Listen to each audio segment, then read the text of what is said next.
પાટણ શહેરના સિદ્ધપુર ચોકડીથી લીલીવાડી તરફ જતા બ્રિજ પર આજે એક માર્ગ અકસ્માતની ઘટના સર્જાઈ હતી। રેતી ભરેલા એક ટર્બો ટ્રકના ચાલકે આગળ જઈ રહેલી સ્વિફ્ટ ગાડીને ઓવરટેક કરવા જતા અકસ્માત સર્જાયો હતો।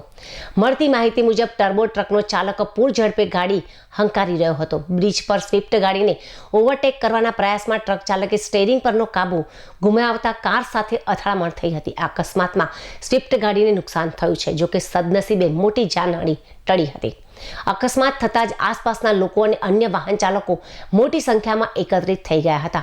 ભીડ જમા થતી જોઈને પોલીસ કાર્યવાહીના ડરથી ટર્બો ટ્રકનો ચાલક પોતાનું વાહન ઘટના સ્થળ પર જ મૂકીને નાસી છૂટ્યો હતો।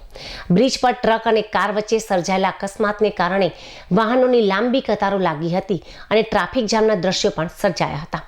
સ્થાનિક લોકોએ આ અંગે પોલીસને જાણ કરતા પોલીસે ઘટના સ્થળે પહોંચી ટ્રાફિક હળવો કરવાની અને ફરાર ટ્રક ચાલક વિરુદ્ધ કાયદેસરની કાર્યવાહી હાથ ધરવાની તજવીજ શરૂ કરી છે।